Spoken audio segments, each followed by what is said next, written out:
La haute couture Chanel a 110 ans. On vous emmène pour une visite hyper privilège au patrimoine Chanel quelque part en France, avec Odile Prémel, la responsable du patrimoine mode de la maison Chanel. Elle nous ouvre les tiroirs des archives avec des trésors inouïs. J'ai failli tomber 5 fois dans les pommes. Waouh, oh là là là là. On feuillette les plus belles robes de mariée haute couture Chanel. On contemple les premières invitations haute couture Chanel. Les carnets de commandes, les bijoux, les chaussures, les bijoux, les sacs, les bijoux. On visite le saint des saints que tous les passionnés de mode rêvent de visiter, le Machu Picchu des archives de mode. 110 ans de haute couture Chanel, cela se mesure dans les locaux confidentiels noirs et blancs du patrimoine Chanel. Je vais t'emmener là. Ici, pamoison assurée pour les fanas de mode. C'est dans ces lieux que Karl Lagerfeld, Virginie Viard et désormais Mathieu Blazy peuvent prendre la mesure de l'héritage de Gabrielle Chanel. Observer les coutures, ressentir les vibrations, scruter les codes pour les redéfinir. Odile Prémel ouvre pour nous les sarcophages les plus chics. Je vous emmène là. On a ouvert beaucoup de tiroirs à trésors. Waouh, oh là là, waouh, oh là là là là là. Oh, Alors- 2 secondes. Je fais des exercices de respiration. Les trésors qu'il y a ici. Voici des cartons d'invitation au défilé des années 1930. Sobriété, efficacité Chanel. Rien au dos. Rien au dos. Non, C'est un laissez-passer, mais pas plus quoi en vrai. exactement. Une facture de 1924. La lettre de 1930 d'une responsable de haute couture à sa cliente, invitée à venir voir la nouvelle collection. Madame, j'ai l'honneur de vous informer que notre nouvelle collection est prête. On espère que les aficionados avaient du temps devant elles, car si le dernier défilé par exemple avec 55 modèles durait 15 minutes, en revanche, du temps de Mademoiselle Chanel... Une collection pouvait avoir jusqu'à 400 modèles. Et voici l'origine de ce monde, une rarissime photo de Gabrielle Chanel avec ses ouvrières de haute couture à Biarritz. Gabrielle Chanel est ici, à droite. Jusque-là, Gabrielle Chanel ne faisait que des chapeaux. On est en 1915, la haute couture Chanel est lancée. Ce carnet de dessins d'ouvrières de 1928 qui permet de voir la fausse simplicité des modèles, qu'on pourrait croire de la géométrie, mais non. Ce sont les petits dessins et les indications de l'ouvrière. On voit tous les petits calculs qu'elle fait ici. Plus on avance, plus c'est riche, des accessoires partout. Le premier sac dessiné par la couturière, encore beaucoup porté aujourd'hui. Il date de 1955. Elle place du rouge à l'intérieur du sac parce que sur le rouge, on retrouve plus ses petites affaires dans son sac quand il se détache sur ce fond rouge. Et ça fonctionne, en fait, ça fonctionne très bien. Et la chaussure par excellence, c'est celle-ci, la chaussure à 2 tons, à bout sombre, qu'on appelle la slingback. En 1957, elle commence à faire des souliers bicolores. Une seule paire de souliers peut convenir à plusieurs tailleurs. Et bien sûr des bijoux, les fameux bijoux fantaisie de Chanel. La réserve des bijoux. Oh. Chaque tiroir ouvert raconte l'histoire de la maison. Oh là là là là là. On a des bracelets ici qui datent de 1938. On voit 2 manchettes de 2 couleurs différentes. Chanel elle-même a porté l'une de ces manchettes, parce qu'on connaît une photo d'elle avec ses manchettes. Et ce collier, c'est vraiment la skyline de New York. Et en même temps, on a cet effet de plastron, comme les colliers égyptiens. Étonnement devant cette croix byzantine antique offerte par Hélène Gordon-Lazareff, la fondatrice du journal Elle à Gabrielle Chanel. On est entre le 9e et le 11e siècle. Elle lui offre cette croix. Chanel va la donner à Robert Gossens, qui va en faire la reproduction, toujours dans ce goût byzantin.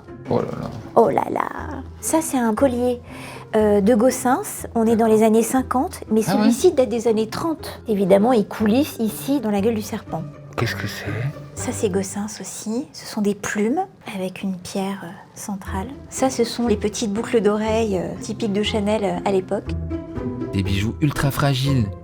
C'est génial quand on voit au travers, effectivement, on a la transparence de la pâte de verre. On appelle ces broches des trembleuses. Ça tremble en permanence, voilà. Gabrielle Chanel, pour ses clientes, proposait des bijoux fantaisie et parfois pour elle-même, elle pouvait porter les mêmes. Le contraste entre ce métal hyper travaillé, sophistiqué et puis ce côté un peu brut de ces pierres qui apparaissent comme ça. Et ça, c'est de la fantaisie, entre guillemets. Oui, ça, ce sont des bijoux fantaisie. Je vais t'emmener à la couture. Ouais, ok. Ça va être, Là, c'était... tu vas avoir des palpitations. Hein. C'est un dédale de couloirs rempli d'archives haute couture Chanel. On est ici dans vraiment les tout débuts de Gabrielle Chanel, puisqu'on a un classement chronologique. Et les modèles les plus fragiles sont disposés à plat. Ici, la marinière originale de 1916. Elle n'a l'air de rien et c'est ça qui est génial. À un moment où les vêtements féminins sont trop, Chanel ose le moins. Révolution par la soustraction. Il fallait y penser et après, on ne peut plus penser pareil. C'est la pièce la plus ancienne de Chanel connue à ce jour. Le Gabrielle est encore là. Ça, c'est vraiment la toute première griffe. On l'appelle une marinière parce qu'on voit bien il y a un col marin et ces vêtements sont strictement inspirés des vareuses que portaient les marins et notamment les marins qu'elle croise à Deauville. C'est un jersey là pour le coup vraiment extrêmement simple de soie. On voit bien d'abord la liberté de mouvement qu'elle offre. Elle sait comprendre les besoins de son époque et elle sait y répondre. Rarissimissime, une robe de mariée de 1931 qui n'avait pas défilé mais était une commande réalisée pour une cliente anglaise et retrouvée par les enquêtrices du patrimoine au début des années 2010. On a des fleurs assez géométriques, hein. Il y a un côté très art déco là, en velours et du coup on a un contraste entre le brillant du satin et le côté très mat du velours. Sur cette robe du printemps-été 1960, on voit les épis de blé, un des symboles de Mademoiselle Chanel. Flash, les doublures des vestes Chanel sont systématiquement coordonnées au chemisier. Dans les tailleurs de 1962 se trompe l'œil. On croit qu'il s'agit de 3 pièces, mais c'est un 2 pièces. Et la doublure revient comme un galon qui marque le poignet. C'est vraiment une signature Chanel et déjà depuis longtemps, hein, elle le fait déjà fin des années 20, il y a déjà des modèles assortis. Dans ses armoires, c'est un best-of de la haute couture Chanel de Karl Lagerfeld qui s'appuie sur les ateliers de Chanel et les virtuoses de la broderie et de la passementerie.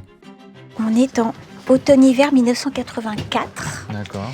On a une robe ici avec ses poches plaquées, entièrement brodées comme des bijoux.